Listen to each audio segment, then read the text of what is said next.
খবর দিনভরের শুরুতে যে খবরে নজর, টার্গেট 26 বঙ্গ সফরে এসে নরেন্দ্র মোদীর মুখে ফের পরিবর্তনের বার্তা। বঙ্গবাসীকে বোঝাতে উদাহরণ দিলেন প্রতিবেশী দুই রাজ্যের, বিহার, ত্রিপুরার। मैं पश्चिम बंगाल की प्रबुद्ध जनता से हाथ जोड़कर आग्रह कर रहा हूं, अब बीजेपी को मौका देकर देखिए।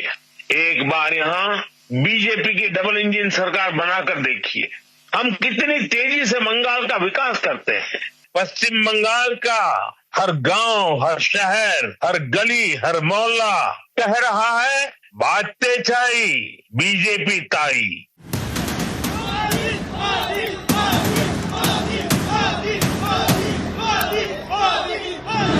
বছর কাটলেই পশ্চিমবঙ্গে বিধানসভা নির্বাচন, তার আগে বঙ্গ সফরে এসে ভোটের দামামা বাজিয়ে দিলেন প্রধানমন্ত্রী নরেন্দ্র মোদী।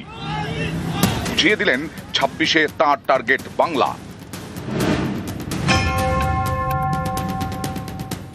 मोदी आपके लिए बहुत कुछ करना चाहता है। पश्चिम बंगाल के विकास के लिए मोदी पूरी ताकत से अपने आप को समर्पित करके काम करना चाहता है। पश्चिम बंगाल के विकास के लिए न पैसे की कमी है, न इरादों की और न ही योजनाओं की। বাংলায় ক্ষমতার পরিবর্তন কেন দরকার তা বোঝাতে প্রতিবেশী দুই রাজ্যের উদাহরণ দিলেন নরেন্দ্র মোদী। বিহার এবং ত্রিপুরা, সদ্য বিহার বিধানসভা ভোটে বিপুল জয় পেয়েছে এনডিএ। বিহারে তাদের সর্বকালীন সেরা ফল করেছে বিজেপি। বাংলার ভোটের ময়দানে বিহারের সাফল্যকে উদাহরণ হিসেবে তুলে ধরলেন মোদী।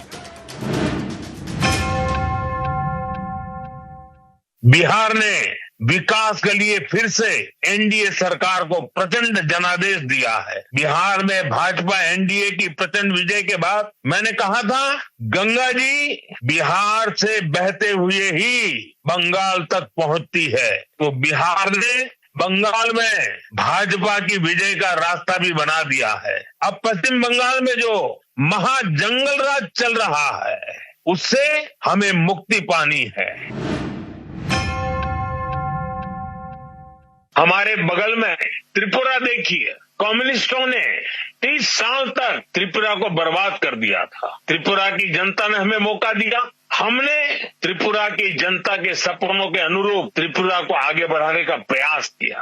बंगाल में भी आशा थी कि लेफ्ट वालों के जाने के बाद कुछ अच्छा होगा, लेकिन दुर्भाग्य से टीएमसी ने लेफ्ट वालों की जितनी बुराइयां थी, उन सारी बुराइयों को और उन सारे लोगों को भी अपने समा लिया।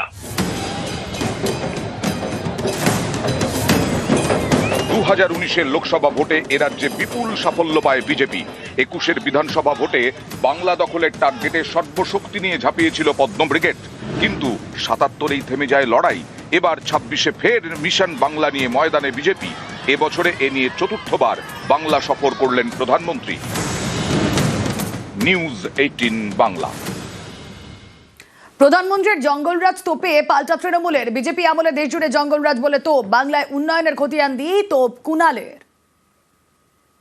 পশ্চিমবঙ্গে সিপিএম এর জমানায় জঙ্গলরাজ চলতো, দেশে বিজেপির অপশাসনের জঙ্গলরাজ চলছে।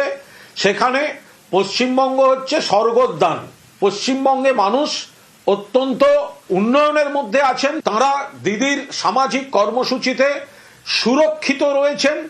পশ্চিমবঙ্গকে জঙ্গলরাজ বলার আগে ত্রিপুরার দিকে তাকান, পশ্চিমবঙ্গকে জঙ্গলরাজ বলার আগে গুজরাটে পরের পর সেতু ভেঙে পড়ছে দেখুন। পশ্চিমবঙ্গকে জঙ্গলরাজ বলার আগে উত্তরপ্রদেশে কুম্ভ মেলায় পদপৃষ্ঠের মৃত্যু মিছিল দেখুন। বাংলার দিকে আঙুল তোলার আগে মনে রাখুন যে আপনার সরকারের দফতরগুলি উন্নয়নের ক্ষেত্রে সার্টিফিকেট দিয়েছে পশ্চিমবঙ্গই সেরা বলে। বঙ্গ সফরে এসে নরেন্দ্র মোদীর মুখে এসআইআর, শান দিলেন অনুপ্রবেশ অস্ত্রে, নিশানা করলেন তৃণমূলকে। ভাষণে হরিচাঁদ গুরুচাঁদ ঠাকুরের নাম নিয়ে মতুয়াদের মন জয়ের চেষ্টা করলেন প্রধানমন্ত্রী নরেন্দ্র মোদী। जिन घुसपैठियों ने बंगाल पर कब्जा करने की ठान रखी है, वो टीएमसी को सबसे ज्यादा प्यारे लगते हैं। यही टीएमसी का असली चेहरा है। टीएमसी घुसपैठियों को बचाने के लिए ही बंगाल में एसआईआर का भी विरोध कर रही है। ভোটের বাংলায় চলছে ভোটার তালিকার নিবিড় সংশোধন বা এসআইআর। ইতিমধ্যেই খসড়া তালিকা প্রকাশ হয়েছে, বাদ গিয়েছে 58 লক্ষ নাম। এসআইআর নিয়ে এখন বঙ্গ রাজনীতি গরম। এই পরিস্থিতিতে বাংলা সফরে এলেন প্রধানমন্ত্রী নরেন্দ্র মোদী, তুললেন এসআইআর প্রসঙ্গ, শান দিলেন অনুপ্রবেশকারী ইস্যুতে। आपको टीएमसी की साजिशों से भी, उनके कारनामों से भी सावधान रहना होगा। टीएमसी घुसपैठियों को बचाने के लिए पूरा जोर लगा रही है। एक बार यहाँ बीजेपी की डबल इंजन सरकार बनाकर देखिए। कुछ जगह पर कुछ लोगों ने बोर्ड लगाया है, गो बैक मोदी। अच्छा होता बंगाल की हर गली में, हर खंबे पर ये लिखा जाता कि गो बैक घुसपैठिए। लेकिन दुर्भाग्य देखिए, गो बैक मोदी के लिए बंगाल की जनता के विरोधी नारे लगा रहे हैं, लेकिन गो बैक घुसपैठियों के लिए वे चुप हो जाते हैं। जिन घुसपैठियों ने बंगाल पर कब्जा करने की ठान रखी है, वो टीएमसी को सबसे ज्यादा प्यारे लगते हैं। यही टीएमसी का असली चेहरा है। टीएमसी घुसपैठियों को बचाने के लिए ही बंगाल में एसआईआर का भी विरोध कर रही है। এদিন মোদির সভা হওয়ার কথা ছিল নদিয়ার তাহেরপুরে। রানাঘাটের এই এলাকায় বড় সংখ্যায় মতুয়াদের বাস। এ রাজ্যে বিজেপির জনপ্রিয়তার অন্যতম ভিত্তি মতুয়ারা। এসআইআর ঘিরে আশঙ্কা তৈরি হয়েছে এই মতুয়াদের মধ্যে। তাদের কতজনের নাম শেষ পর্যন্ত ভোটার লিস্টে থাকবে তা নিয়ে উদ্বেগে রয়েছেন মতুয়ারা। এই পরিস্থিতিতেই বাংলায় প্রধানমন্ত্রী টেলিফোনে দেওয়া ভাষণে নাম নিলেন হরিচাঁদ গুরুচাঁদ ঠাকুরের। श्री हरिचांद ठाकुर ने हमें कर्म का मर्म दिखाया। श्री गुरुचांद ठाकुर ने कलम थमाई और बोरोमा ने अपना मातृत्व बरसाया। इन सभी महान संतानों को भी मैं नमन करता हूं। नदिया के गांव गांव में, गंगा के तट तट पर जब हरिनाम संकीर्तन की गूंज उठती थी तो वह केवल भक्ति नहीं होती, वह सामाजिक एकता का आह्वान होती थी। हरिनाम दिए जोगोत माताले अमार एकला निताई, यह भावना आज भी यहाँ की मिट्टी में, यहाँ के हवा पानी में और यहाँ के जनमन में जीवित है। पश्चिम बंगाल की यह धरती वंदे मातरम के अमर गान की भूमि है। इस धरती ने बंकिम बाबू जैसा महान ऋषि देश को दिया। ऋषि बंकिम बाबू ने गुलाम भारत में वंदे मातरम के जरिए नई चेतना पैदा की। वंदे मातरम 19वीं सदी में गुलामी से मुक्ति का मंत्र बना।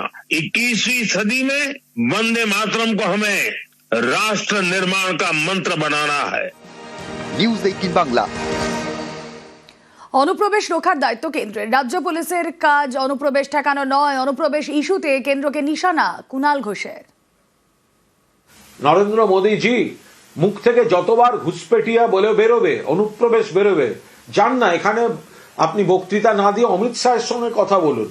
অনুপ্রবেশ তো আটকাবার দায়িত্ব কেন্দ্রীয় স্বরাষ্ট্রমন্ত্রীর, বিএসএফ দিয়ে দেশের সীমান্তে। ওটা তো পশ্চিমবঙ্গের পুলিশ দেখে না।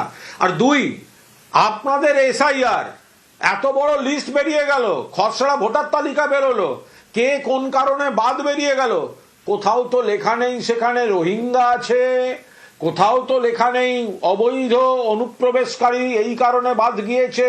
তো সুতরাং যে কথাগুলো আপনি বলছেন এটা হচ্ছে সেম সাইড গোল। ত্রিপুরায় কি করে রোহিঙ্গা ধরা পড়ে, কি করে বাংলাদেশি ধরা পড়ে? আপনার সরকারের দায়িত্ব দেশের সীমান্ত সুরক্ষিত রাখা। আপনার স্বরাষ্ট্র মন্ত্রক, আপনার স্বরাষ্ট্রমন্ত্রী, আপনার বিএসএফ, আপনার সেন্ট্রাল এজেন্সি, আপনি সেখানে ব্যর্থ। আপনি মুখে ফাটা রেকর্ডের মতো যতবার বলবেন ঘুষপেটিও, ততবার সেটা আত্মঘাতী গোল হিসেবে ট্রিটেড হবে।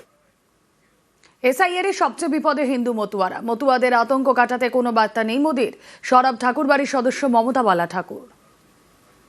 ঠাকুরবাড়ির যারা সন্তান, শান্তনু ঠাকুর, সুব্রত ঠাকুর, তারা বিভিন্ন সময় মানুষকে ভুল বার্তা দিয়ে এসআইআর এর মাধ্যম দিয়ে সি এর ফর্ম ভরে মানুষকে যে বলেছিল যে তাদের নাগরিকত্ব দেবে, সব সবকটা বিধানসভায় মতুয়ারা যেখানে যেখানে বেশি আছে সেখানেই সব থেকে বেশি পার্সেন্টেজ বাদ গেছে। এবং আজকে যে ভারতের প্রধানমন্ত্রী আসলো, ভার্চুয়াল যে মিটিংটা করলো, তার ভিতরেও কিন্তু কোনো আশা ভরসার কথা মতুয়াদের জন্য কিছু বলেনি। অনুপ্রবেশকারী যাদের কথা বারবার করে প্রধানমন্ত্রী বলছি, তাদের জন্য মমতা বন্দ্যোপাধ্যায় 10 কোটি টাকা দিয়েছিল, মতুয়া ওয়েলফেয়ার বোর্ড করে দিয়েছিল সরকারিভাবে, হিন্দুদের আপনারা নাগরিকত্ব দেবেন। কিন্তু আজকে সেই হিন্দুরাই সব থেকে বেশি বিপদে পড়েছে, সেই মতুয়ারাই আগে সব থেকে বেশি বিপদে পড়েছে। মতুয়াদের আজকে কালো পতাকা দেখিয়েছে, ধিক্কার জানিয়েছে ভারতের প্রধানমন্ত্রীকে, গো ব্যাক, তারা বাধ্য হয়েছে।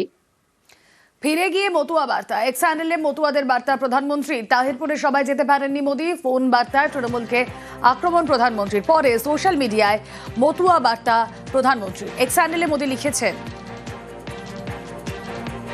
খারাপ আবহাওয়ায় রানাঘাটে আজ থাকতে পারিনি। আরো কয়েকটি ইস্যু আছে যেগুলো রানাঘাটে বলা যেত। মোদির মতুয়া বার্তায় তিনি লিখছেন এক্স হ্যান্ডেলে, তৃণমূল সর্বশক্তি দিয়ে অনুপ্রবেশকারীদের বাঁচানোর চেষ্টা করছে, আর এই অনুপ্রবেশকারীরাই পশ্চিমবঙ্গে সন্ত্রাসের পরিস্থিতি সৃষ্টি করছে, মহিলাদের আক্রমণ করছে। মোদির প্রতিশ্রুতি, বিজেপি ক্ষমতায় এলে অনুপ্রবেশকারীদের বিরুদ্ধে কঠোর ব্যবস্থা নেওয়া হবে। সব মতুয়া ও নমশূদ্র পরিবারকে আশ্বস্ত করছি, আমরা ওদের পাশে আছি। তৃণমূলের দয়ায় ওরা এখানে থাকবে না। সিএর বলে ওরা নিজেদের অধিকারে এখানে থাকবে। আমরা ক্ষমতা এলে মতুয়া ও নমশূদ্র সম্প্রদায়ের জন্য আরো কিছু করব। ফোনেই কেন মতুয়া বার্তা নয়, এই প্রশ্ন তুলছেন কুণাল ঘোষ। টুইট করে ড্যামেজ কন্ট্রোল করতে যাচ্ছেন, তাতে কাজ হবে না। ওনার কাজ, উনি কেন গেলেন? ওই রানাঘাটে গেছেন তো ওই সব বলে, লোক জমা করেছেন ওইগুলো বলে। যে কজন এসছেন তারা তো শুনতে এসছেন সমাধান সূত্র। উনি তো বক্তৃতায় সুযোগ পেয়েছিলেন বলার, তো টুইট কজন দেখবে? উনি যেখানে অতক্ষণ ধরে বললেন, ফাটা রেকর্ডের মতো পুরনো বক্তৃতাগুলো করলেন, তো ওনার হাতে যদি কোনো সমাধান সূত্র থাকতো তাহলে উনি বললেন না কেন? নাগরিকত্ব নিয়ে মতুয়াদের আশ্বস্ত করার মতো ওনার কিছু বলার নেই, সেই কারণে টুইট করতে হলো।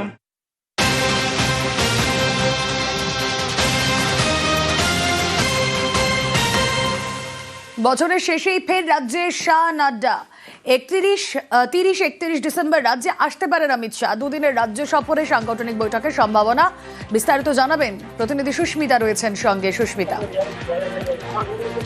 দেখো, বছর শেষেই রাজ্য সফরে আসতে পারেন অমিত শাহ। বিজেপি সূত্রে খবর, 30 এবং 31 ডিসেম্বর দুদিনের সফরে আসতে চলেছেন কেন্দ্রীয় স্বরাষ্ট্রমন্ত্রী অমিত শাহ। তবে এখনো পর্যন্ত বিজেপি সূত্রে খবর, কোনো প্রকাশ্য জনসভা করার পরিকল্পনা নেই তার, কিন্তু কর্মী সভা করতে পারেন তিনি। উত্তর কলকাতার কোনো একটি হলে কর্মী সভা করবেন তিনি, এমনটাই বিজেপি সূত্র মারফত খবর। এছাড়াও জানা যাচ্ছে যে সাংগঠনিক বেশ কিছু বৈঠক সারতে পারেন অমিত শাহ, এমনটাই বিজেপি সূত্র মারফত জানা যাচ্ছে।